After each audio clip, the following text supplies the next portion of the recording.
Hello दोस्तों, स्वागत है आपका अपने चैनल नॉलेज स्काई पर। और मैं हूं आपका दोस्त अंबर तिवारी। और ये हमारी दोस्तों 8:30 बजे की क्लास है जिसमें कि हम आपको डिफरेंट सब्जेक्ट्स पढ़ा रहे हैं। ठीक है गाइज, कल हमने अकाउंट की क्लास ली थी, कुछ वजह से वो क्लास पूरी अपलोड नहीं हुई थी नेटवर्क इशूज़ की वजह से, इसलिए मैंने उस क्लास को वापस से रिकॉर्ड किया हुआ है। ठीक है, तो ये क्लास आपके सामने आ रही है। प्लीज़ गाइज क्लास पर पूरा ध्यान दें, बहुत इंपॉर्टेंट क्लास है ये। ठीक है, और यदि क्लास को नहीं देखते आप तो डेफिनेटली आपको कहीं ना कहीं से लॉस होगा गाइज। ठीक है, तो क्लास को प्लीज़ पूरा देखें, बहुत ज़्यादा इंपॉर्टेंट क्लास है। ओके, इसके अलावा दोस्तों हमारी अकाउंट की प्रीवियस क्लासेस भी हमने डाल दी हुई हैं। ठीक है, तो आप प्लेलिस्ट सेक्शन में जाकर देख सकते हैं। साथ ही जिन्हें भी पीडीएफ चाहिए, पीडीएफ सारी की सारी हमारे टेलीग्राम ग्रुप पर अवेलेबल है, नॉलेज स्काई पर। Knowledge sky the right of free education करके हमने एक ग्रुप बनाया हुआ है, उस पर अवेलेबल है, आप जाकर सारे पीडीएफ डाउनलोड कर सकते हैं, है ना। और लिंक वर्क नहीं कर रही है दोस्तों, तो ये सभी के साथ हो रहा है कि टेलीग्राम की लिंक किसी भी की भी वर्क नहीं कर रही है। ठीक है, तो क्योंकि रीडायरेक्ट करना बंद कर दिया, तो आप टेलीग्राम पर जाकर नॉलेज का ही सर्च करेंगे तो आपको हमारा चैनल मिल जाएगा गाइस। तो आज हम जर्नल प्रिंसिपल्स ऑफ अकाउंटिंग की क्लास नंबर 6 पढ़ रहे हैं। 5 क्लास ऑलरेडी हो चुकी हैं। आप सभी का बहुत सारा प्यार मिल रहा है उन क्लासेस पर, क्योंकि हम बहुत ज़्यादा सिंपल तरीके से क्लासेस को समझा रहे हैं।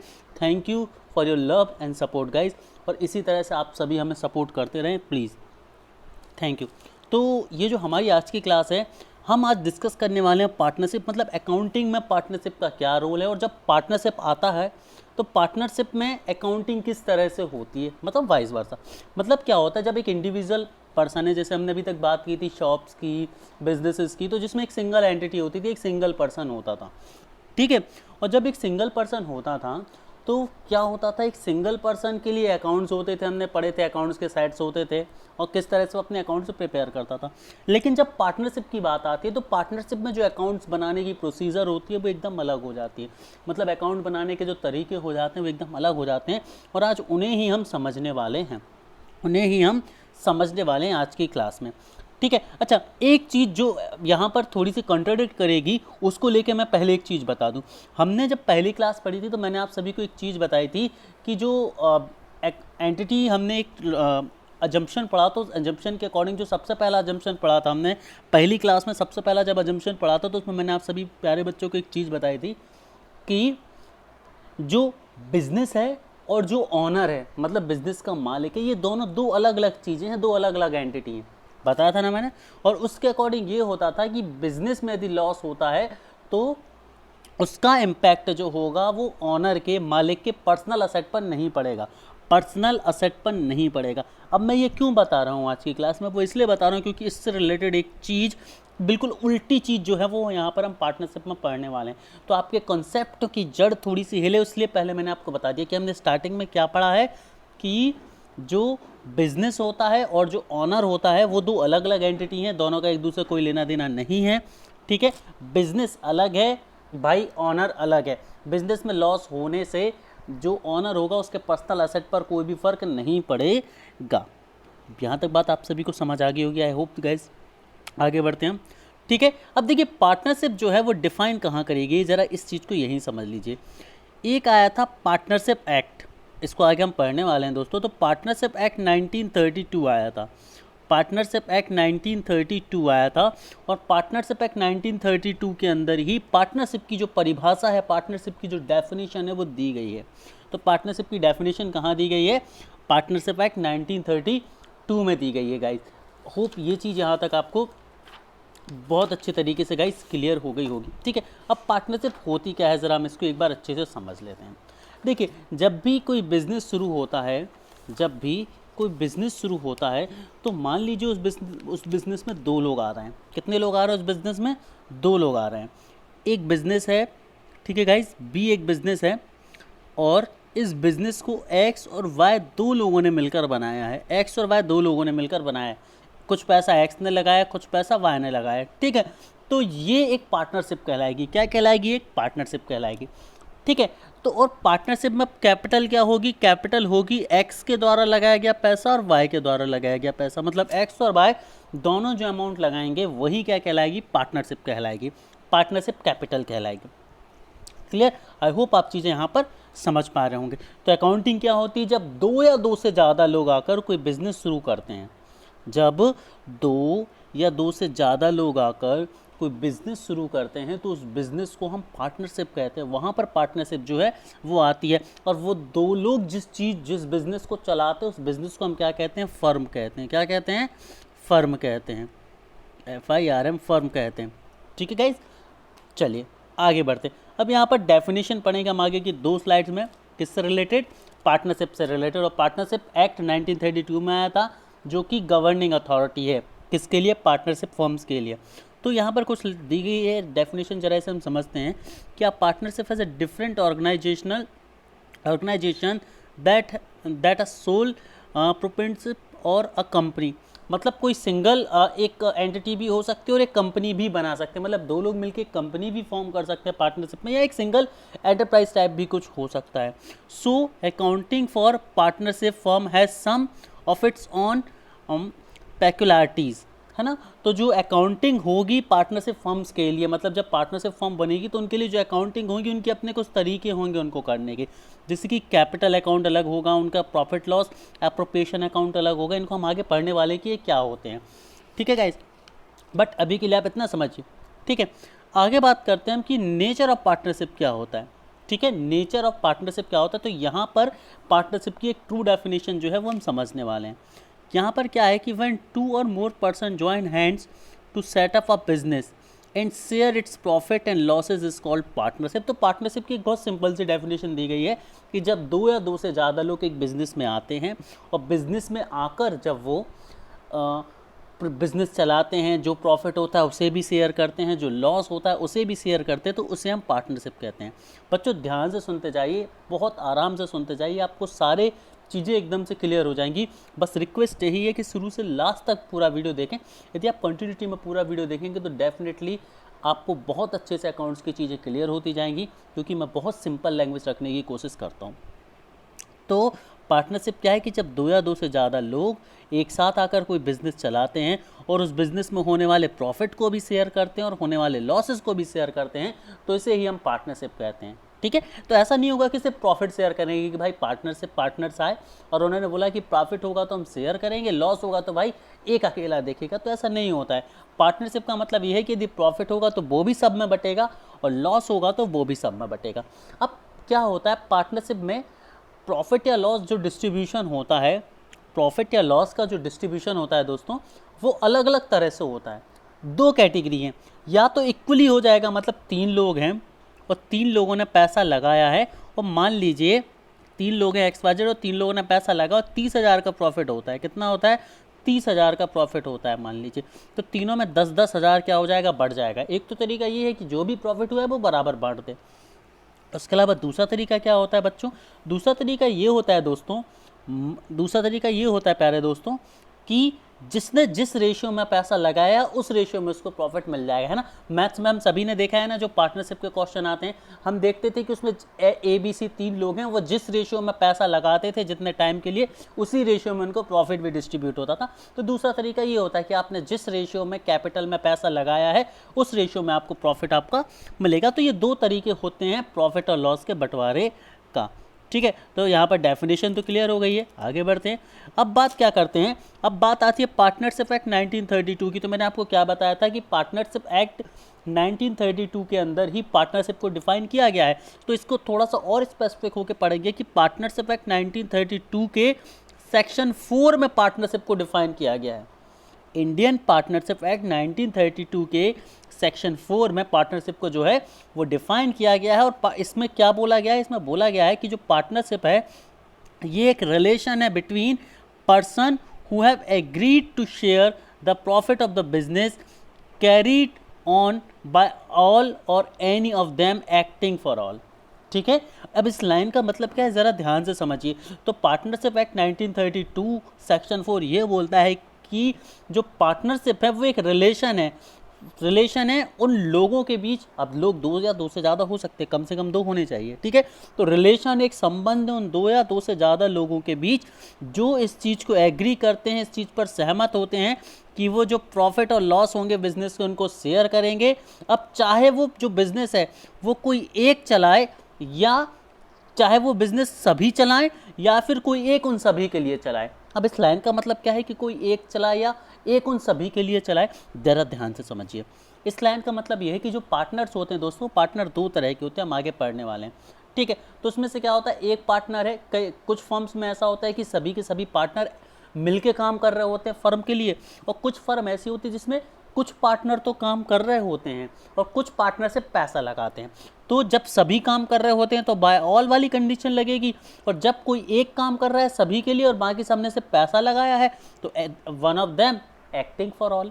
तो आई होप ये चीज़ें यहाँ तक क्लियर हो गई होंगी आपको। आगे बढ़ते हैं, ठीक है। Partners are the person who have entered into partnership individually with one another. तो पार्टनर्स कौन होते हैं? पार्टनर्स वे लोग होते हैं जो पार्टनरशिप में आते हैं अकेले अकेले एक दूसरे के लिए, है ना, एक दूसरे के लिए आते हैं। और जो पार्टनर्स एक साथ आ जाते हैं, कलेक्टिवली बन जाते हैं, तो उनको फर्म कहते हैं। मतलब जब पार्टनर्स एक साथ आ जाएंगे तो उसको क्या कहेंगे? फर्म कहेंगे।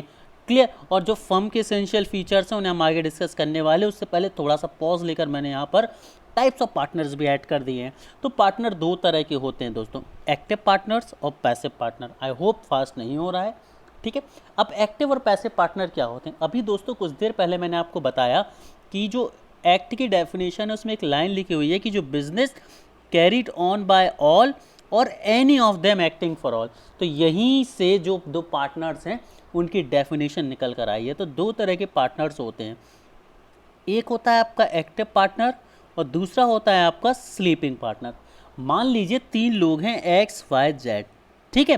अब तीनों ने पैसा लगाया है बिजनेस में, लेकिन हो क्या रहा है, एक्स उस बिजनेस में जाकर काम भी करता है और वाई और जेड से पैसा लगाकर दूर बैठे हुए एस कर रहे हैं, तो उनको पैसा प्रॉफिट जो है वो आ रहा है। तो दो तरह के पार्टनर हो गए, एक्स ने पैसा लगाया है और वो काम भी कर रहा है, तो एक्स है एक एक्टिव पार्टनर, और वाई और जेड ने सिर्फ पैसा लगाया है लेकिन वो बिजनेस में काम नहीं कर रहे हैं, तो वो क्या हैं? स्लीपिंग पार्टनर्स हैं। वो क्या हैं? स्लीपिंग पार्टनर है। तो स्लीपिंग पार्टनर्स क्या करते हैं? सिर्फ पैसा लगाकर छोड़ देते हैं और अपना प्रॉफिट का मजे लेते हैं। और जो एक्टिव पार्टनर्स होते हैं वो क्या करते हैं? वो बिजनेस शुरू भी करते हैं, खड़ा करते हैं, उसमें मेहनत करते हैं और पैसा भी लगाते हैं अपना, तो वो एक्टिव पार्टनर्स होते हैं, ठीक है guys. I hope active partner और स्लीपिंग पार्टनर की डेफिनेशन आप सभी को क्लियर होगी। आगे बात करते हैं Indian partnership act 1932। Indian partnership act 1932 has put no limitation on maximum number of partnership firm. तो इंडियन पार्टनरशिप एक्ट 1932 है, इसने बोला है भाई कि मैक्सिमम नंबर होने पर कोई भी जो है वो डाउट नहीं है, कोई भी लिमिटेशन नहीं लगाई। मतलब इंडियन पार्टनरशिप एक्ट बोलता है कि भाई एक कंपनी में यदि पार्टनर बनाने तो कम से कम तो दो लोग होने चाहिए, तभी तो वो पार्टनर कहलाएंगे, लेकिन ज़्यादा से ज़्यादा कितने भी पार्टनर हो सकते हैं, हमें कोई दिक्कत नहीं है। ये लाइन कौन बोलता है? इंडियन पार्टनरशिप एक्ट 1932 बोलता है। लेकिन यहाँ पर फिर इंडियन कंपनीज एक्ट 2013 आया, तो उसने बोला अरे अरे रुको, ऐसा नहीं होगा, इतने कितने लोग घुस जाएंगे। तो उन्होंने बोला कि ऐसा नहीं होगा कि कितने भी लोग घुसेड़ दो आप पार्टनरशिप में, मैं यहाँ पर हूँ, मैं बताऊँगा कि कहाँ पर कितने लोग हो सकते हैं। मैक्सिमम केस की बात कर रहे हैं हम, किसकी? मैक्सिमम केस की। तो इंडियन पार्टनरशिप एक्ट 1932 तो बोलता है कि मैक्सिमम लिमिट कुछ नहीं है, कितने भी पार्टनर हो सकते हैं। लेकिन इंडियन कंपनीज एक्ट ने क्या बोला कि नहीं, ऐसा नहीं होगा, मैं तय करूँगा कि किस तरह की फर्म में कितने कितने मैक्सिमम पार्टनर होते हैं। तो इंडियन कंपनीज एक्ट ने अलग अलग तरह की फर्म के लिए अलग अलग मैक्सिमम नंबर ऑफ पार्टनर जो हैं वो डिसाइड कर दिए। वो कुछ इस तरह से थे। तो इंडियन कंपनीज एक्ट ने बोला कि जब भी कोई बैंकिंग बिजनेस होगा, मतलब कोई बैंकिंग संस्थान होगा, फाइनेंशियल इंस्टीट्यूशन होगा, है ना, वित्तीय संस्थान होगा, तो उसमें ज़्यादा से ज़्यादा पार्टनर कितने हो सकते हैं भाई? 10 हो सकते हैं, इससे ज़्यादा नहीं हो सकते। कौन बोलता है? Indian companies act 2013। ये बोलता है कि भाई ज़्यादा से ज़्यादा पार्टनर तो 10 होंगे, उससे ज़्यादा आप नहीं रख सकते। उसके बाद इनके अलावा यदि कोई और दूसरी तरह का बिजनेस है तो उसमें मैक्सिमम नंबर ऑफ पार्टनर्स कितने हो सकते हैं? 20 हो सकते हैं, उससे ज़्यादा नहीं हो सकते। तो दो कैटेगरी हैं, बैंकिंग बिजनेस में, फाइनेंशियल बिजनेस में ज़्यादा से ज़्यादा कितने पार्टनर हो सकते हैं? 10। और उसके अलावा जितने भी संस्थान हैं, जितने भी तरह के बिजनेसेस हैं, उन सभी में मैक्सिमम नंबर ऑफ पार्टनर जो हो सकते हैं वो 20 हो सकते हैं। दैट्स इट, सिंपल सी चीज़ थी, ठीक है। इसके अलावा एक और लाइन बोली थी इंडियन कंपनीज एक्ट ने जो बहुत ज़्यादा ज़रूरी थी। उन्होंने बोला कि if the number of partners exceed the limit the partnership becomes illegal. मतलब कि भाई मैंने जो चीज़ें बता दी हैं, यदि इससे ज़्यादा पार्टनर आप रखोगे तो आपकी पार्टनरशिप को मैं क्या बोलूँगा? इलीगल बोलूँगा। आपके बिजनेस को क्या बोलूँगा मैं? इलीगल बोलूँगा। ये कौन बोलता है? Indian companies act 2013। I hope चीज़ों को आप लोग याद रखेंगे। जल्दी से एक बार फिर से रिवाइज करते हैं इस चीज़ को। इंडियन कंपनीज एक्ट ने क्या बोला, बैंकिंग कंपनीज में अधिकतम नंबर ऑफ जो पार्टनर होंगे वो कितने होंगे, 10, maximum number of partner 10 for banking businesses and maximum number of partner 20 for any other businesses other than banking institution. और यदि लिमिट से ज़्यादा लगा लिया आपने पार्टनर तो इलीगल हो जाएगी आपकी एंटिटी। That's it.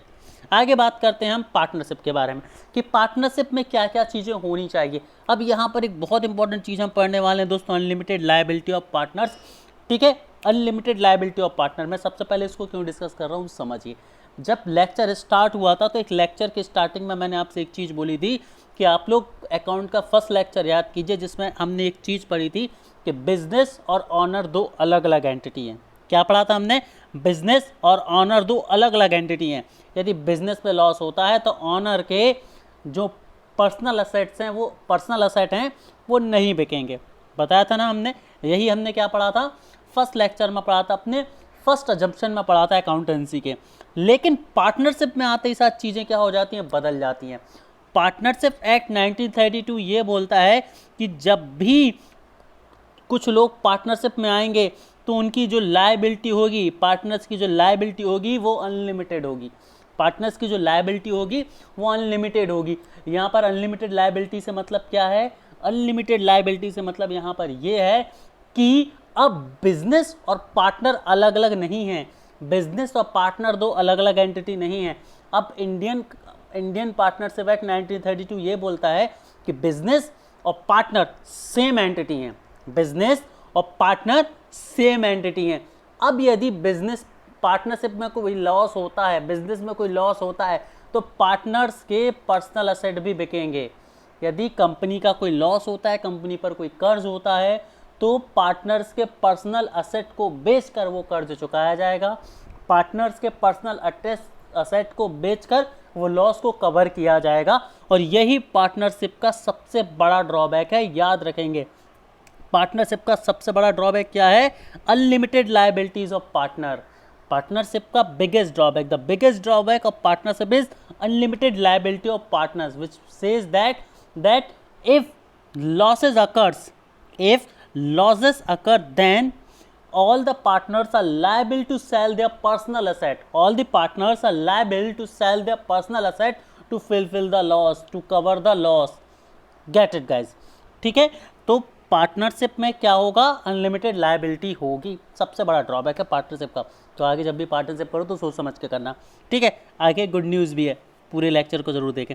अब बात करते हैं कि एग्जिस्टेंस ऑफ अ बिजनेस होनी चाहिए, मतलब जब भी पार्टनरशिप होगी तो भैया एक बिजनेस ज़रूर होना चाहिए। ऐसा नहीं होना चाहिए कि ऑन पेपर आपने पार्टनरशिप दिखा दी कि एक XYZ करके बिजनेस है जिसमें PQRS 4 पार्टनर है, लेकिन भाई उस बिज़नेस का तो एग्जिस्टेंस ही नहीं है, बिज़नेस ऑन पेपर है बस।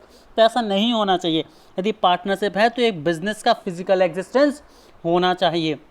उसके अलावा आगे बात करते हैं जरा हम, यदि पार्टनरशिप है तो उसका एक फिजिकल एग्जिस्टेंस होना चाहिए बिजनेस का। उसके अलावा sharing of profit and losses, जितने भी लोग पार्टनरशिप में जाएंगे वो शेयर क्या क्या करेंगे, प्रॉफिट शेयर करेंगे और लॉसेस भी शेयर करेंगे।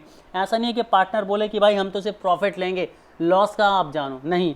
आप यदि प्रॉफिट्स को शेयर कर रहे हो तो लॉसेस को भी शेयर आपको करना पड़ेगा, दैट इज़ योर लायबिलिटी, है ना। उसके अलावा एन एसोसिएशन ऑफ 2 और मोर पर्सन। अब पार्टनरशिप में 2 या 2 से ज़्यादा लोगों की एसोसिएशन होगी, क्योंकि जब तक 2 लोग नहीं होंगे कम से कम तब तक पार्टनरशिप बन ही नहीं सकती। और जब 2 लोग आ गए तो that has become an association. ठीक है, that has become an association. उसके अलावा जो पार्टनरशिप में पार्टनर्स होते हैं उनकी लायबिलिटी अनलिमिटेड होती है, मतलब अनलिमिटेड लायबिलिटीज ऑफ पार्टनर्स होती है। उसके अलावा बिजनेस कैरीड बाय ऑल और वन ऑफ देम, मतलब जो बिजनेस होता है वो या तो सभी के सभी कर सकते हैं या उनमें से कुछ कर सकते हैं। ये बात आती है एक्टिव और स्लीपिंग पार्टनर्स की, मतलब सभी के सभी पार्टनर एक्टिव पार्टनर्स भी हो सकते हैं या कुछ एक्टिव और कुछ स्लीपिंग पार्टनर हो सकते हैं। मतलब कुछ ऐसे हो सकते हैं जो काम करेंगे पैसा लगाएंगे, और कुछ ऐसे हो सकते हैं जो सिर्फ पैसा लगाएंगे काम नहीं करेंगे, वो दूर से पैसा लगा देंगे और अपना प्रॉफिट जो है वो अर्न करेंगे बढ़िया तरीके से। ठीक है, तो बिजनेस कैरीड बाय ऑल और वन ऑफ देम।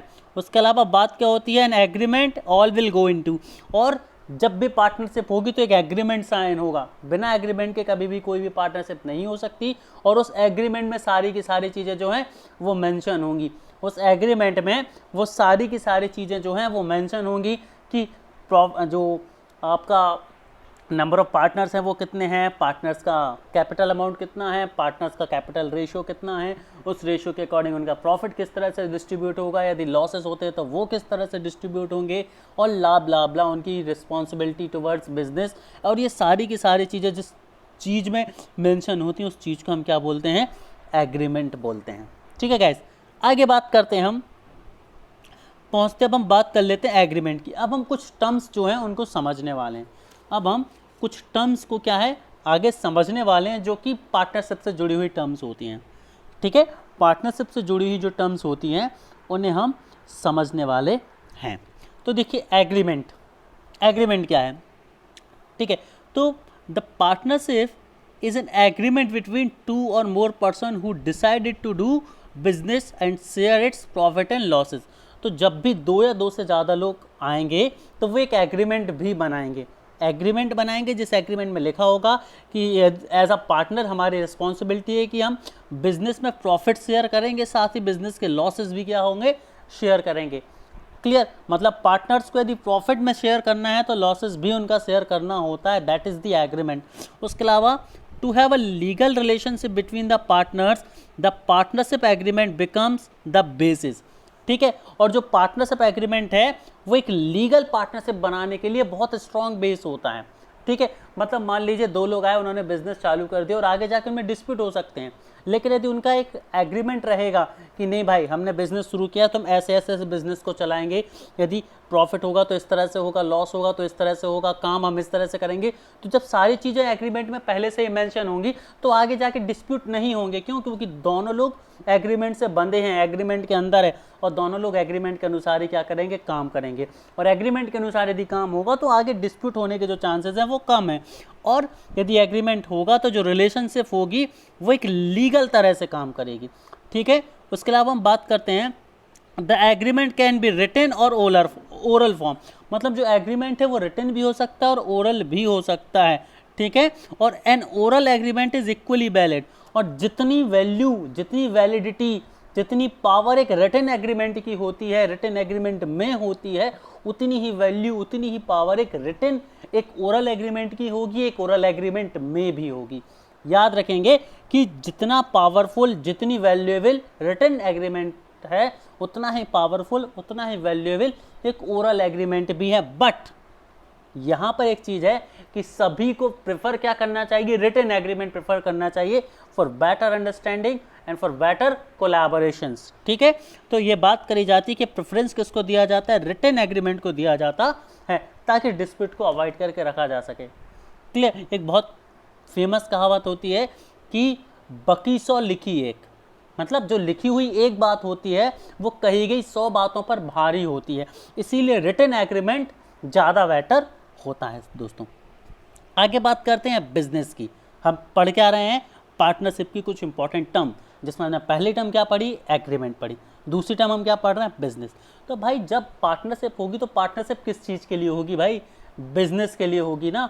पार्टनरशिप और किस चीज़ के लिए हो सकती है, हर वो लोग जो दो या दो से ज़्यादा लोग आकर कुछ काम करते हैं, that is some sort of business, that is some sort of business. अब भले वो कुछ क्राइम कर रहे हो तो दैट ऑल्सो अ बिजनेस। ठीक है, तो जब भी दो या दो से ज़्यादा लोग आकर कुछ काम करते हैं, that is what called a business. ठीक है, तो to carry on some business there should be an agreement.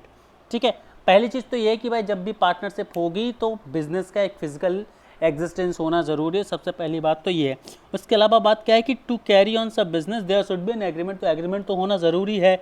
उसके अलावा mere co-ownership of property does not amount to the partnership, the business must be also legal in nature. यदि आपकी partnership legal है तो आपका business भी nature में legal होना चाहिए, इलीगलिटी उसमें नहीं होनी चाहिए, विधिक होना चाहिए आपका जो बिजनेस है, जो व्यापार है। A partnership to carry out illegal business is not valid, मतलब कोई भी पार्टनरशिप जो किसी एक इलीगल बिजनेस को चला रही होगी उस पार्टनरशिप को वैलिड नहीं ठहराया जाएगा। कोई भी एक पार्टनरशिप जो किसी लीगल बिजनेस को कर रही होगी, किसी भी लीगल बिजनेस में इन्वॉल्व होगी, उसे किसी भी तरह से लीगल नहीं माना जाएगा। ठीक है गाइस, आगे बढ़ते हैं। म्यूचुअल एजेंसी बहुत ज़्यादा इंपॉर्टेंट टर्म है। म्यूचुअल एजेंसी पर क्वेश्चन भी आ चुका है, तो म्यूचुअल एजेंसी को सब लोग बहुत ध्यान से समझेंगे। ठीक है, म्यूचुअल एजेंसी क्या होती है ज़रा समझिए। हमने देखा था कि तीन पार्टनर है थे एक्स वाई जेड। इसमें से एक्स क्या था? एक्स था एक्टिव पार्टनर था, और वाई और जेड क्या थे? आपके स्लीपिंग पार्टनर थे। एक्स क्या था? एक्टिव पार्टनर था, वाई और जेड स्लीपिंग पार्टनर थे। यहाँ पर एक्टिव और स्लीपिंग पार्टनर हम फिर से डिसाइड कर लेते हैं, फिर से समझ लेते हैं एक बार कि एक्टिव पार्टनर वो होता है जो पैसा तो लगाता है, साथ में काम भी करता है बिजनेस में, और स्लीपिंग पार्टनर वो होते हैं जो दूर बैठ के सिर्फ पैसा लगा देते हैं और प्रॉफिट कमाते हैं। ठीक है, वो काम नहीं करते बिजनेस में। अब मान लीजिए कि एक्स जो है वो एक्टिव पार्टनर है, वाई और जेड क्या है आपके? वाई और जेड जो है वो आपके स्लीपिंग पार्टनर है। अब होता क्या है कि एक्स एक डील करता है, एक्स कोई एक डील करता है और वाई और जेड वहाँ पर नहीं है, तो एक्स ने क्या किया? एक डील डी जो है वो कर ली, किसी भी तरह की डील या किसी भी तरह का एक डिसीजन ले लिया। ठीक है, तो वाई और जेड को भी उस डिसीजन को, उस डील में चले जाएंगे ऑटोमेटिकली। जो डील एक्स ने करी है वो डील में वाई और जेड भी ऑटोमेटिकली चले जाएंगे, या वाई और जेड को भी उस डील की कंडीशंस को, टर्म्स एंड कंडीशंस को मानना पड़ेगा। यही कहलाती है म्यूचुअल एजेंसी। और ऐसा क्यों होता है? क्योंकि हम सब ने पढ़ा था कि बिजनेस में एक एग्रीमेंट होता है, और उस एग्रीमेंट में ही ये टर्म कंडीशन होती है कि यदि बिजनेस में कोई एक पार्टनर किसी डील को साइन करता है तो बाकी के रिमेनिंग पार्टनर्स भी बाय डिफ़ॉल्ट उस डील में चले जाएंगे। और इस पूरी प्रोसेस को एक नाम दे दिया गया था म्यूचुअल एजेंसी। इस पूरी प्रोसेस को एक नाम क्या दे दिया गया था? Mutual agency. अब मान लीजिए कि यदि एक्स को कोई लॉस होता है, या एक्स को किसी का डेब्ट देना है, पर्सनल नहीं कंपनी बेसिस पर एक्स को किसी का डेब्ट देना है, या एक्स के ऊपर कोई लॉस है कंपनी लेवल पर, तो वो लॉस वाई और जेड पर भी आएगा, और उस लॉस की भरपाई या उस डेब्ट की भरपाई वाई और जेड को भी करनी पड़ेगी। यही कहलाता है mutual agency. I hope mutual agency आप सभी को बहुत अच्छे से समझ आ गया होगा। म्यूचुअल एजेंसी आप सभी को बहुत अच्छे से समझ आ गया होगा। अब हम म्यूचुअल एजेंसी में ज़रा पढ़ लेते हैं डेफिनेशन को। जो डेफिनेशन यहाँ पर मैंने लिखी हुई है, उस डेफिनेशन को हम एक बार जल्दी से समझ लेते हैं गाइस। म्यूचुअल एजेंसी की डेफिनेशन को फास्ट तरीके से एक बार समझते हैं।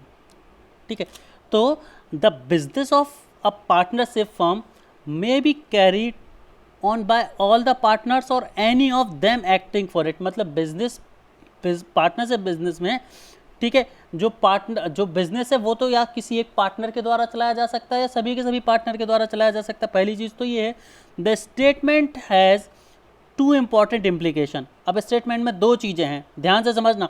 और जो इम्प्लीकेशन इस दो स्टेटमेंट में, वो मैं आपको डिटेल में ही समझा चुका हूँ कि पार्टनर्स कि ऑल द पार्टनर्स और any of them acting for all. मतलब या तो सारे के सारे पार्टनर्स उस बिजनेस को चला सकते हैं, या कोई एक पार्टनर बाकी के सभी पार्टनर के लिए बिजनेस को चला सकता है। ठीक है, तो फर्स्ट यही चीज़ यहाँ पर लिखी हुई है कि first to participate in the conduct of affairs of its business every partner is entity.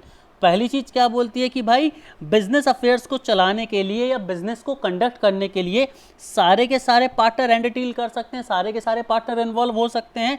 और दूसरा क्या बोला है, second that a relationship of mutual agency become all the partner exist. और दूसरी चीज़ ये बोली है कि जो म्यूचुअल एजेंसी है उसकी जो प्रेजेंस है वो हो सकती है। अब लोग बोलेंगे कि सर आपने तो बोला है कि या तो एक चलाएगा या एक सभी के लिए चलाएगा, लेकिन यहाँ तो म्यूचुअल एजेंसी टर्म यूज़ कर दी।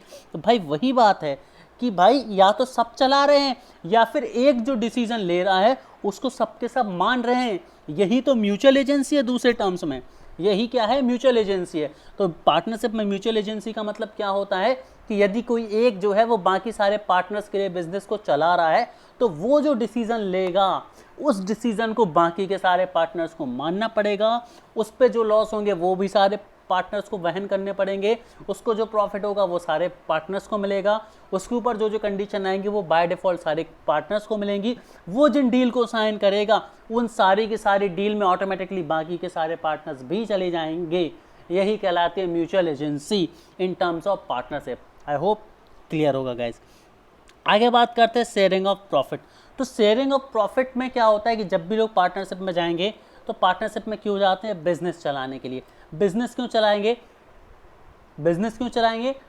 प्रॉफिट के लिए। तो डेफिनेटली सारे बिजनेसेस जो होते हैं वो प्रॉफिट के लिए ही होते हैं, ठीक है। और जितने भी पार्टनर्स आते हैं वो इसी इंटेंशन के साथ आते हैं कि प्रॉफिट कमाएंगे। कुछ बुरा भी नहीं उसमें, लोग अपना पैसा लगा रहे हैं, अपना टाइम लगा रहे हैं, अपना हार्डवर्क दे रहे हैं, तो बदले में वो प्रॉफिट तो एक्सपेक्ट करेंगे ही, तो कुछ गलत भी नहीं है। तो सारे बिजनेसेस जो होते हैं वो प्रॉफिट के लिए होते हैं, और जो सारी पार्टनरशिप होती हैं वो बिजनेस बनाकर प्रॉफिट कमाने के लिए होती हैं। सिंपल सी बात है, ठीक है।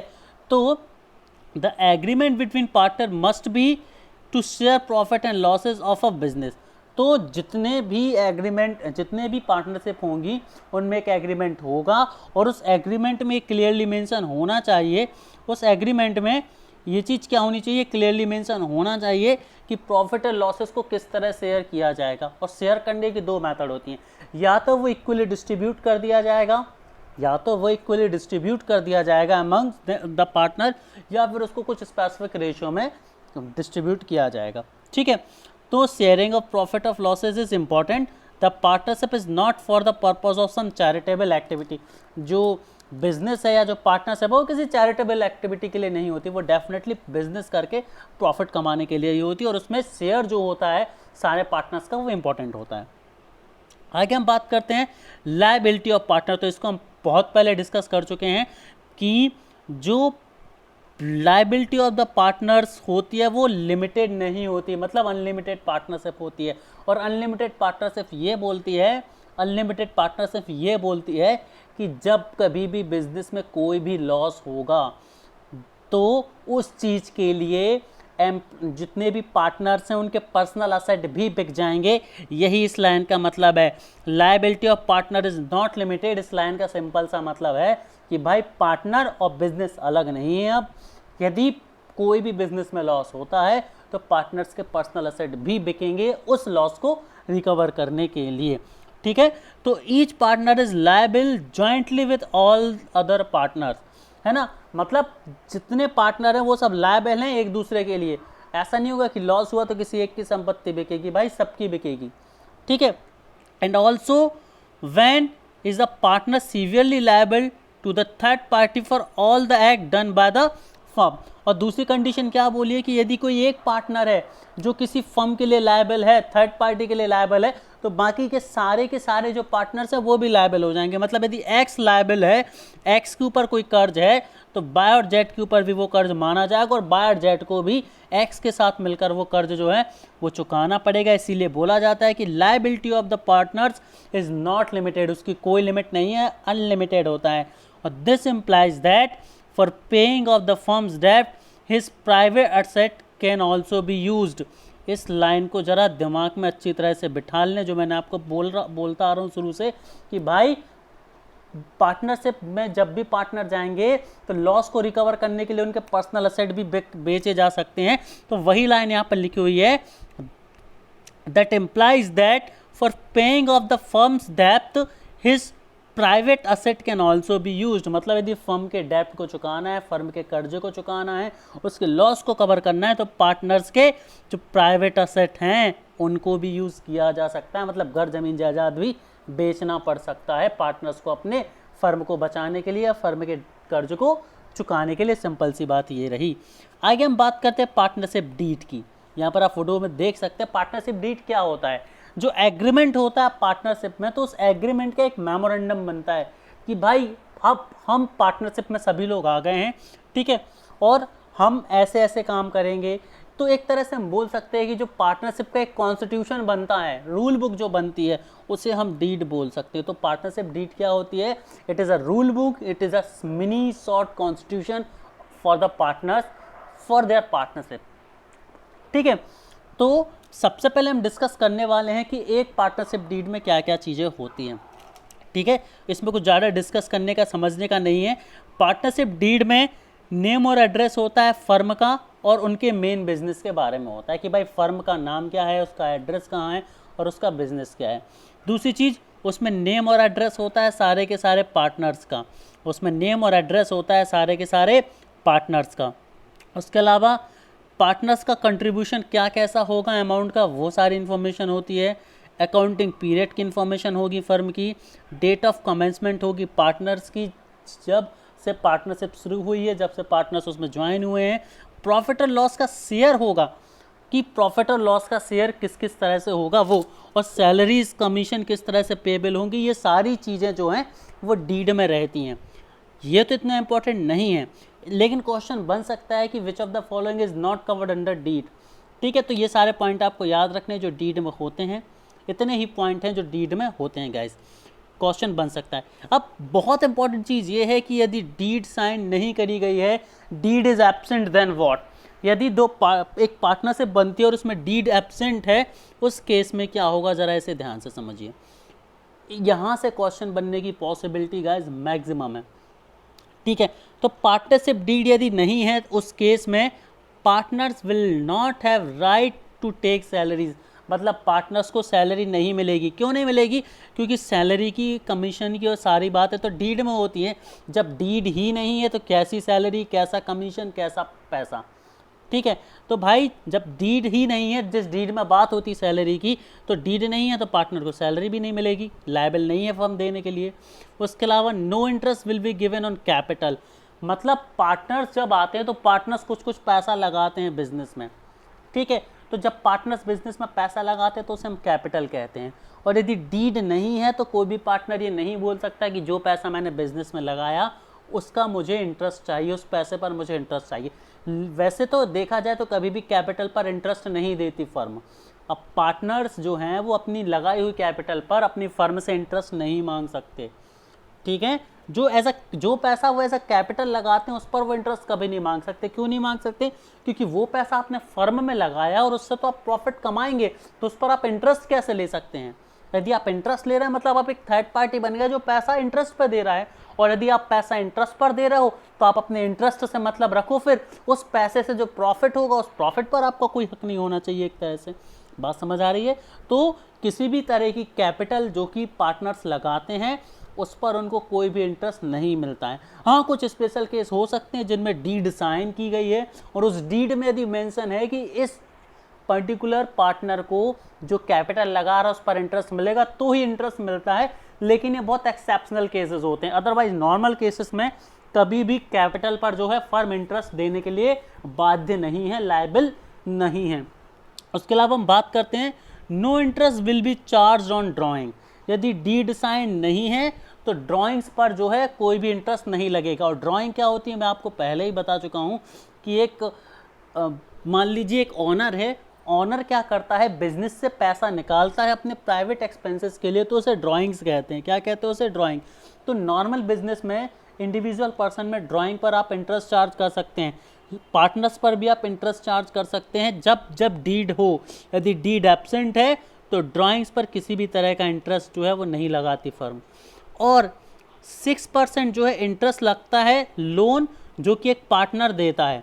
ठीक है, अब आप लोग कंफ्यूज हो सकते हैं पॉइंट नंबर 4 में और पॉइंट नंबर 2 में। पॉइंट नंबर 2 बोलता है कि कैपिटल पर किसी भी तरह का इंटरेस्ट नहीं लगेगा, और 6 नंबर का पॉइंट बोलता है कि यदि पार्टनर कोई लोन देता है तो उस पर 6% का इंटरेस्ट उसे फर्म देगी।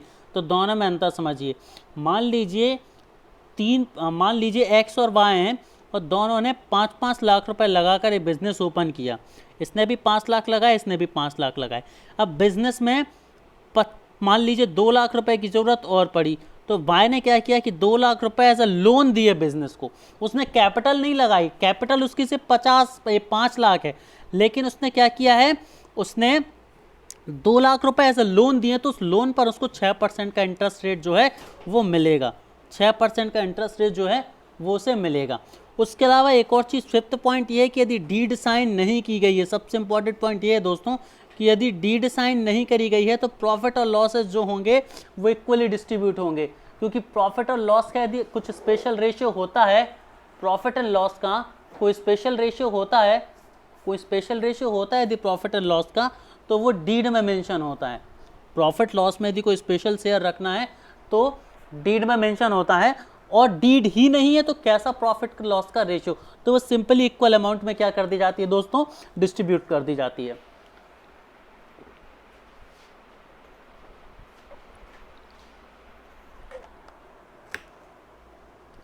आगे बढ़ते हैं, guarantee of profit to a partner.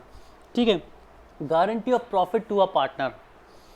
अब इस पॉइंट को ज़रा आप सभी को ध्यान से समझना होगा कि guarantee of profit to a partner क्या है। इसके अंदर ये होता है कि मान लीजिए कोई पार्टनर है, तो उसको यदि गारंटी मिली हुई है कि उसे मिनिमम इतना प्रॉफिट मिलेगा, यदि उसके लिए ये गारंटी दी गई है, तो यह कहलाती है guarantee of profit to a partner. अब इसमें होता क्या है ज़रा समझिए। फिर वही कहानी कि एक्स, वाई और जेड 3 पार्टनर्स हैं, ठीक है, और बिजनेस में ये बोला गया कि भाई एक्स जो है वो मिनिमम 10,000 रुपये का जो है, मान लीजिए 10 नहीं 1,00,000 रुपये का मान लीजिए, उसको ईयरली प्रॉफिट तो दिया जाएगा, ईयरली उसको 1,00,000 रुपये का जो है वो प्रॉफिट दिया जाएगा।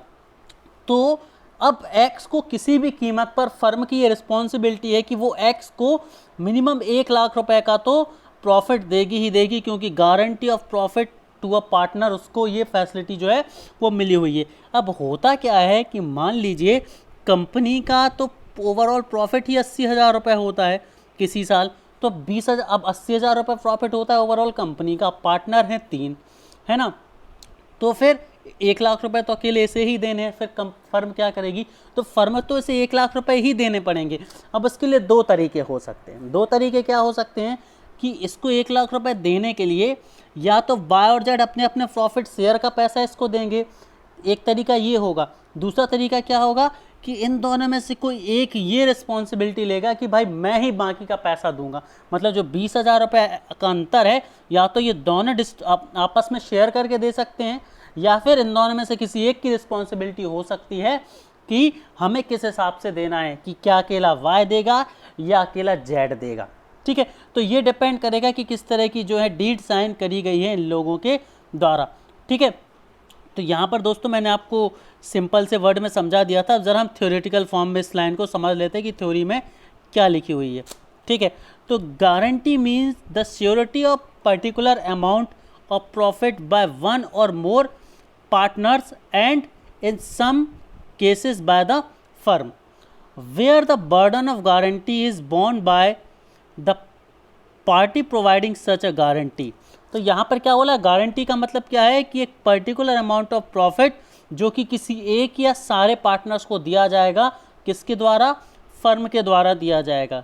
ठीक है, और इस गारंटी का जो पैसा है वो कौन वहन करेगा, कौन इसके लिए लायबल होगा, वो पार्टी लायबल होगी जिसने ये बोला होगा।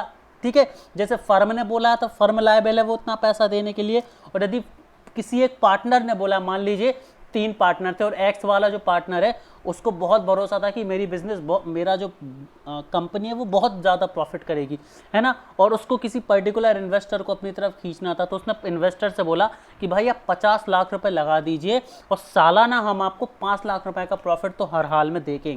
इस कंडीशन को समझिए, उसने बोला कि भाई आप हमारे बिजनेस में आ जाइए, हम आपको गारंटी देते हैं लिखित में कि सालाना 5 लाख का हम आपको प्रॉफिट देंगे। अब पार्टनर थे 4 और एक पार्टनर जिसको बुलाया गया उसको कंडीशन दी गई कि 5 लाख रुपए साल का तो हम प्रॉफिट देंगे आपको। अब कंपनी 5 लाख का प्रॉफिट कमाए या ना कमाए, चूंकि ये कहा गया है, लिख कर दिया गया है कि आपको 5 लाख का प्रॉफिट दिया जाएगा, तो अब उस फर्म को, ये फर्म की लायबिलिटी बनती है कि वो सामने वाले पार्टनर को 5 लाख देगी। अब चाहे फर्म दे 5 लाख, चाहे फर्म का कोई एक इंडिविजुअल पार्टनर दे या सारे पार्टनर मिलकर दें, ये उनका पर्सनल कंसर्न है, लेकिन उस व्यक्ति को तो 5 लाख रुपए का प्रॉफिट दिया ही जाएगा। ठीक है, क्लियर। इसको और सिंपली हम ऐसे समझ सकते हैं कि in other word the minimum fixed amount of profit for the partner is given is called guarantee. मतलब कम से कम एक फिक्स्ड अमाउंट का प्रॉफिट जो किसी पार्टनर को दिया जाएगा उसे ही क्या बोला जाएगा, गारंटी बोला जाएगा। अब ध्यान देखिए, if the actual share of profit is less than the guaranteed amount, है ना। अब मान लीजिए कंडीशन है कि जो मैं आपको समझा चुका हूं कि जो एक्चुअल शेयर ऑफ प्रॉफिट है, मतलब टोटल जितना प्रॉफिट हुआ है वो गारंटीड प्रॉफिट से कम है, मतलब जितना आपने बोला था उससे कम प्रॉफिट आपको हुआ है, उस केस में क्या होगा, जो डेफिसिट अमाउंट होगा, जो अंतर की राशि होगी, shall be borne either by the firm or by any partner, है ना। तो वो किसके द्वारा दिया जाएगा, या तो पूरी की पूरी फर्म के द्वारा दिया जाएगा या किसी एक पार्टनर के द्वारा या सारे पार्टनर के द्वारा दिया जाएगा। There are many adjustment which a firm will do in such a case. और यहाँ पर बहुत सारी एडजस्टमेंट मेथड हैं जिनको कि कोई फर्म जो है वो अप्लाई कर सकती है, जो भी कि मैं आपको बता चुका हूँ कि मान लीजिए 1 लाख रुपए प्रॉफिट देना था लेकिन प्रॉफिट तो टोटल 80,000 आया, तो 20,000 का जो अंतर है वो कौन देगा उस पार्टनर को, या तो फर्म देगी या बाकी के पार्टनर मिलकर देंगे या कोई एक इंडिविजुअल पार्टनर देगा उस लायबिलिटी को लेकर। ठीक है गाइस, अब हम बात करते हैं डिफरेंट केसेस ऑफ गारंटी। तो डिफरेंट केसेस ऑफ गारंटी की हम बात करें तो इसमें गारंटी, अब डिफरेंट केसेस ऑफ गारंटी में हम ये देख रहे हैं कि जो अंतर होगा, कभी कभी डेफिसिट हो जाता है कि 1 लाख प्रॉफिट देना था गारंटी के तहत लेकिन प्रॉफिट सिर्फ 80,000 हो रहा है, तो उस 20,000 का सेटलमेंट कैसे दिया जाएगा, तो वो केसेस हम पढ़ रहे हैं कि सेटलमेंट कैसे कैसे हो सकता है। तो पहला केस क्या है कि guarantee by the firm or by all the partners of the firm. मान लीजिए ये गारंटी किसी फर्म ने दी है या बाकी के सारे पार्टनर्स ने दी है, तो उस केस में क्या होगा, सारे के सारे पार्टनर रिमेनिंग अमाउंट को उनके प्रॉफिट रेशियो में देंगे। मतलब जिस रेशियो में उनको प्रॉफिट मिला है उसी रेशियो में वो प्रॉफिट क्या करेंगे, चुकाएंगे। इसका एग्जांपल बता देता हूँ कि मान लीजिए एक्स, वाई और जेड थे, ठीक है, इसका 6% का रेशियो इनका जो प्रॉफिट था वो 6, 5 और 4 के रेशियो में था। मतलब टोटल प्रॉफिट का 6:5:4 में वितरण होना था, डिस्ट्रीब्यूशन होना था। अब इसको तो मिलना था फिक्स्ड 1 लाख रुपए, लेकिन अभी इसके पास सिर्फ 80,000 पहुंचा है और बाकी का 20,000 और दिया जाना है। तो जैसे बाय और जेड का क्या है, 5:4 में प्रॉफिट मिलना था, तो ये 20,000 चुकाने के लिए भी ये 5:4 का अनुपात फॉलो करेंगे, 5:4 का अनुपात फॉलो करेंगे, है ना। इसका मतलब क्या हुआ कि 5 भाग ये देगा और 4 भाग 20,000 में से ये देगा, कुछ इस तरह से इनका डिस्ट्रीब्यूशन टोटल होगा। ठीक है, और दूसरा क्या है, guarantee by one partner only. तो इसका मतलब ये है कि जो अंतर की राशि है वो केवल और केवल कोई एक पार्टनर देगा, ठीक है, जिसने इस चीज़ को साइन किया होगा। तो आई होप दोनों चीज़ें आप सभी के लिए क्लियर होंगी। अब हम पढ़ने वाले हैं टाइप ऑफ कैपिटल को। अब हम दोस्तों यहाँ पर क्या पढ़ने वाले हैं, टाइप ऑफ कैपिटल को पढ़ने वाले हैं। अच्छे से समझिएगा, टाइप्स ऑफ कैपिटल पर क्वेश्चन आ चुके हैं। कैपिटल क्या होती है, जब बहुत सारे पार्टनर्स आएंगे तो जो पार्टनर होंगे वो पैसा लगाएंगे तो उस पैसे को हम कैपिटल बोलते हैं। अब कैपिटल 2 तरह की होती है, एक होती है फिक्स्ड कैपिटल और एक होती है फ्लक्चुएटिंग कैपिटल। तो सबसे पहले हम पढ़ते हैं फिक्स्ड कैपिटल की। फिक्स्ड कैपिटल क्या होती है, फिक्स्ड कैपिटल वो अमाउंट होता है जो साल दर साल सेम रहता है, बदलता नहीं है। मान लीजिए किसी पार्टनर ने 50,000 लगाए तो वो हर साल से 50,000 रहेंगे, ना वो कभी बढ़ेंगे ना वो कभी घटेंगे, तो इसे फिक्स्ड कैपिटल कहते हैं। ठीक है, अब होता क्या है कि मान लीजिए एक्स, वाई और जेड है, इन्होंने 50,000 इसने लगाए, 50,000 इसने लगाए और 30,000 इसने लगाए। ठीक है, तो ये हर साल सिर्फ इतना ही रहेंगे, हर साल इसकी कैपिटल 50,000 रहेगी, इसकी 50 और इसकी 30, तो ये फिक्स्ड कैपिटल है। अब होगा क्या, लेकिन इन्होंने कैपिटल लगाए हैं तो इनके कैपिटल से इनको प्रॉफिट भी तो जनरेट होगा, तो वो प्रॉफिट रखने के लिए क्या करा जाएगा, एक करेंट अकाउंट बनाया जाएगा अलग से। तीनों पार्टनर के लिए करेंट अकाउंट बनाया जाएगा जिसमें इन तीनों के प्रॉफिट शेयर को रखा जाएगा। तो फिक्स्ड कैपिटल मेथड इतनी सी ही है कि फिक्स्ड कैपिटल मेथड में क्या होता है दोस्तों, बस सिंपल सा लॉजिक है फिक्स्ड कैपिटल मेथड का कि जो इनिशियल कंट्रीब्यूशन होता है कैपिटल का वो हमेशा सेम रहता है, वो हमेशा क्या रहता है, सेम रहता है। और जो भी फ्लक्चुएशंस होती हैं प्रॉफिट एंड लॉस में, उसका फ़र्क इनकी कैपिटल पर नहीं पड़ता। तो वो प्रॉफिट एंड लॉस कहाँ रखी जाती हैं, तो जितने भी प्रॉफिट एंड लॉस और इंटरेस्ट जो मिलते हैं उनकी कैपिटल पर, उसको सेटल करने के लिए एक सेपरेट करेंट अकाउंट खोला जाता है। तो फिक्स्ड कैपिटल मेथड में कैपिटल फिक्स रहेगी और जो प्रॉफिट और लॉस मिलेगा या जो इंटरेस्ट मिलेगा उनको, उसके लिए एक अलग से करेंट अकाउंट बनाया जाएगा और उस करेंट अकाउंट में वो प्रॉफिट या लॉस को स्टोर करके रखा जाएगा। फ्लक्चुएटिंग मेथड क्या होती है, फ्लक्चुएटिंग मेथड में ये होगा कि हर साल उनके जो कैपिटल है वो बदलती रहेगी, हर साल उनकी कैपिटल जो है वो बदलती रहेगी। ठीक है, तो यहाँ पर किसी भी तरह का अलग से करेंट अकाउंट मेंटेन नहीं किया जाता, करेंट अकाउंट मेंटेन नहीं किया जाता। जो कैपिटल अकाउंट होता है दोस्तों, जो पार्टनर का कैपिटल अकाउंट होता है, उसी कैपिटल अकाउंट में प्रॉफिट भी डाला जाता है और लॉस भी उसी में डाला जाता है। अब चूंकि प्रॉफिट भी उसी में जा रहा है, लॉस भी उसी में जा रहा है, तो हर साल उनकी क्या होती रहेगी, जो कैपिटल है वो बदलती रहेगी। एक एग्जांपल से समझते हैं कि कैपिटल अकाउंट है एक कस्टमर एक्स का, एक कस्टमर एक्स है, उसका कैपिटल अकाउंट है। अब मान लीजिए उसने बिजनेस के शुरुआत में 50,000 रुपये लगाए। कितने लगाए? 50,000। अब क्या हुआ, पहले साल काम करने के बाद 5,000 रुपये का क्या हुआ, प्रॉफिट हुआ। तो अब अलग से कोई करंट अकाउंट तो है नहीं जो प्रॉफिट को हैंडल करेगा, तो इस प्रॉफिट को उठाकर कहाँ डाल दिया जाएगा, पार्टनर एक्स के कैपिटल अकाउंट में डाल दिया जाएगा। तो अगली साल के लिए अब जो उसकी कैपिटल हो गई वो 50,000 पहले थी और 5,000 का प्रॉफिट, तो कैपिटल कितनी हो गई उसकी, 55,000 उसकी कैपिटल हो गई। तो कैपिटल फ्लक्चुएट हो गई ना दोस्तों, बदल गई। इसका दूसरा एग्जांपल मान लीजिए कि 50,000 की कैपिटल है, 50,000 की क्या है, कैपिटल है। अब 5,000 का लॉस हो जाता है, यदि 5,000 का क्या हो जाता, लॉस हो जाता, तो अब इस लॉस को भी कैपिटल अकाउंट में डालते। तो -50,000 जब जाता उसमें, तो -5,000 जाता, तो 50,000 की कैपिटल में से 5,000 घटता, तो अब कितना बचता, सिर्फ और सिर्फ 45,000 रुपये बचता। तो इस तरह से क्या हो जाती, 45,000 हो जाती। तो जो फ्लक्चुएशन दिख रहे हैं ना आपको यहाँ पर, इसी को बोलते हैं फ्लक्चुएटिंग कैपिटल। ठीक है, फ्लक्चुएटिंग कैपिटल में किसी भी तरह का करंट अकाउंट नहीं होता है, फिक्स्ड कैपिटल में करंट अकाउंट होता है गाइस।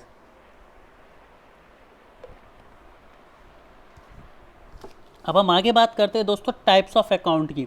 तो पार्टनरशिप में 3 तरह के अकाउंट होते हैं। पहला होता है trading and profit and loss account. तो ये नॉर्मल अकाउंट होता है जो फर्म की ट्रेडिंग और प्रॉफिट एंड लॉस के लिए होता है, मतलब फर्म की ओवरऑल प्रॉफिट एंड लॉस के लिए होता है।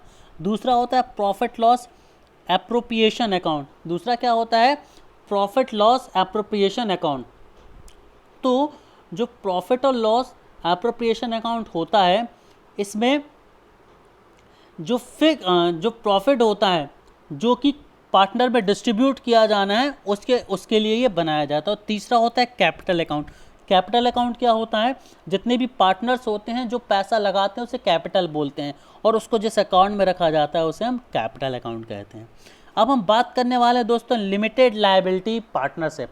लिमिटेड लायबिलिटी पार्टनरशिप, अभी तक हम जो यहाँ तक पढ़ा दोस्तों, ये सब कुछ किसके अंदर चल रहा था आपका, ये चल रहा था पार्टनरशिप एक्ट 1932 के अंदर। अब यहाँ पर 2013 में एक अमेंडमेंट हुआ। हमने सभी ने पढ़ा था कि पार्टनरशिप की एक सबसे बड़ा ड्रॉबैक क्या था, अनलिमिटेड लायबिलिटी। अनलिमिटेड जो लायबिलिटी थी पार्टनरशिप की, वो सबसे बड़ा ड्रॉबैक था। जिसके तहत क्या होता था, उसके तहत ये होता था कि किसी भी पार्टनरशिप में यदि फर्म को कोई लॉस होता है या डेप्ट होता है, तो उसको चुकाने के लिए पूरी की पूरे जितने भी पार्टनर्स होते हैं उनके पर्सनल असेट भी बिक जाते हैं। ये था अनलिमिटेड लायबिलिटी। इस अनलिमिटेड लायबिलिटी को ओवरकम करने के लिए सन 2008 में एक नया एक्ट आया। उस एक्ट को बोला गया लिमिटेड लायबिलिटी पार्टनरशिप एक्ट 2008। क्या बोला गया, लिमिटेड लायबिलिटी पार्टनरशिप एक्ट 2008 बोला गया। और इस एक्ट में जो कंडीशन थी कि पार्टनर और बिजनेस अलग अलग नहीं है, इसको अब बदल दिया। अब लिमिटेड लायबिलिटी पार्टनरशिप एक्ट ये बोलता है कि बिजनेस अलग है और जो पार्टनर्स हैं वो अलग हैं। मतलब यहाँ पर जो लायबिलिटी है वो कैसी कर दी गई, अनलिमिटेड से हटाकर। पहले पार्टनरशिप लिमिटेड अनलिमिटेड थी किसमें, पार्टनरशिप एक्ट 1932 में, लेकिन लिमिटेड पार्टनरशिप एक्ट 2008 में क्या हो गया कि अब जो लायबिलिटी है उसको लिमिटेड कर दिया गया। क्या कर दिया गया, इसको लिमिटेड कर दिया गया दोस्तों। अब इसके अनुसार सबसे बड़ा चीज़ यही आया कि यदि बिजनेस में कोई भी लॉस होता है, फर्म को कोई भी लॉस होता है, तो जो पार्टनर्स होंगे उनके पर्सनल असेट नहीं बिकेंगे। मतलब अब फिर से पुरानी वाली डेफिनेशन लागू हो गई कि बिजनेस अलग है और उसके जो ऑनर्स हैं, जो पार्टनर्स हैं वो अलग हैं, और बिजनेस के लॉस होने पर पार्टनर्स के पर्सनल असेट अब नहीं बेचे जाएंगे। यही पूरा मुद्दा है लिमिटेड पार्टनरशिप एक्ट 2008 का, आपको याद रखना पड़ेगा दोस्तों। लिमिटेड लायबिलिटी पार्टनरशिप को क्या बोला जाता है, LLP बोला जाता है, जिसका फुल फॉर्म होता है limited liability partnership. It is an alternative corporate business for which offers the benefit of limited liability to the partners of low compilation cost. मतलब लो कंपाइलेशन कॉस्ट के जो पार्टनर्स होते हैं उनके लिए लिमिटेड लायबिलिटी जो है वो फिक्स कर दी गई है। मतलब उनके पर्सनल असेट किसी भी तरह के लॉस में नहीं बिकेंगे। It also allow the partners to organise their internal structure like a traditional partnership. A limited liability partnership is legal entity. कैसी एंटिटी है ये दोस्तों? एक लीगल एंटिटी है। याद रखेंगे क्वेश्चन पूछा जा सकता है कि LLP is legal, illegal, none of them या नो आंसर, इस तरह के ऑप्शन आपसे पूछे जा सकते हैं। तो याद रखेंगे एलएलपी एक लीगल एंटिटी है, बहुत इंपॉर्टेंट चीज़ है। And liable for the full extent of its asset, और ये एसेट का फुल एक्सटेंट देता है। The liability of partners however is limited. Liability of partners कैसी है? लिमिटेड कर दी गई है यहाँ पर। अब बात करते हैं लायबिलिटी पार्टनरशिप एक्ट जो कि 2008 में आया था। इसके सेक्शन 3 में बात करी गई है कि जो एलएलपी है ये body corporate formed a legal incorporated under act. It is a legal entity separate from its partner. तो भाई जो एलएलपी है ये बोलती है कि जो बिजनेस है वो अपने पार्टनर से अब अलग है, और बिजनेस में लॉस होगा तो पार्टनर के पर्सनल एसेट नहीं बिकेंगे। इतनी सी बात है।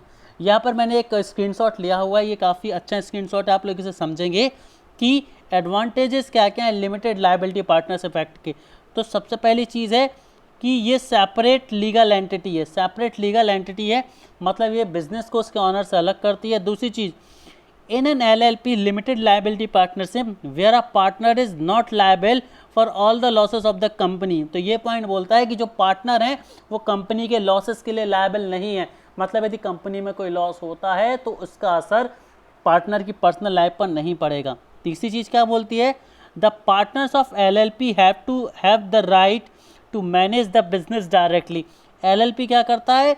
बिजनेस को डायरेक्टली रेगुलेट करने का राइट देता है पार्टनर्स को। उसके अलावा post incorporation of an LLP can have limitless partner. तो ये लिमिटलेस पार्टनर्स को भी अलाउ करता है। अभी तक हमने पहले देखा था कंपनी एक्ट ने बाउंडेशन डाल दी थी कि पार्टनर इतने इतने हो सकते हैं इन केसेस में, लेकिन एलएलपी ने उस लिमिटेशन को क्या कर दिया है? ख़त्म कर दिया गया। उसके अलावा if there is only one partner in the LLP then the sole partner can find a new one without this solution. मतलब यदि कोई एक अकेला पार्टनर है तो वो नया पार्टनर भी फाइंड कर सकता है बिना पुरानी एसोसिएशन को तोड़े। और an LLP can raise fund from partners, banks and NBFC. तो जो एलएलपी है उसमें पार्टनर से भी फंड इकट्ठा किया जा सकता है, बैंक से भी किया जा सकता है, या कोई और नॉन बैंकिंग फाइनेंशियल कंपनी है तो उससे भी किया जा सकता है। अब यहाँ पर दोस्तों इस स्क्रीनशॉट में मैंने क्या करके रखा है, एलएलपी और पार्टनरशिप में अंतर बताया है। एलएलपी मतलब लिमिटेड लायबिलिटी पार्टनरशिप एक्ट जो कि 2008 में आया, और ये ट्रेडिशनल पार्टनरशिप जो कि इंडियन पार्टनरशिप एक्ट 1932 में आया। तो इन दोनों में अंतर क्या था? तो सबसे पहले अंतर है रजिस्ट्रेशन पर। तो एलएलपी में रजिस्ट्रेशन कंपलसरी है और यहाँ पर ऑप्शनल है। नेम अप्रूवल की बात करें तो नेम अप्रूवल की ज़रूरत पड़ती है एलएलपी में, लेकिन यहाँ पर जो ट्रेडिशनल पार्टनरशिप था उसमें ज़रूरत नहीं पड़ती। नंबर ऑफ़ मेंबर्स की बात करें तो भैया नंबर ऑफ़ मेंबर्स हमने देखे थे यहाँ पर मैक्सिमम 20 थे। बैंकिंग बिजनेस में 10 थे और अदर बिजनेस में 20 थे, लेकिन एलएलपी ने बोला कि भाई जितने चाहे उतने पार्टनर बनाओ, कोई दिक्कत नहीं है। और लायबिलिटी ऑफ मेंबर्स की बात करें, सबसे बड़ा एडवांटेज ये है कि जो ट्रेडिशनल पार्टनरशिप थी, इंडियन पार्टनरशिप एक्ट 1932, ये अनलिमिटेड लायबिलिटी की बात करता था, लेकिन जब से एलएलपी आया तो सारे के सारे पार्टनर्स ने राहत की सांस ली, क्योंकि अब उनकी लायबिलिटी कैसी हो गई थी दोस्तों? लिमिटेड लायबिलिटी हो गई थी। तो दोस्तों यहाँ पर जो हमारी आज की क्लास है ये ख़त्म होती है। आई होप आपको पसंद आई होगी। प्लीज़ चैनल को लाइक, सब्सक्राइब और शेयर ज़रूर करें। 1 घंटे बाद आपको इसकी PDF टेलीग्राम चैनल पर मिल जाएगी, तो टेलीग्राम चैनल ज़रूर ज्वाइन करें। कमेंट सेक्शन में मैंने इसे पिन करके रखा हुआ है।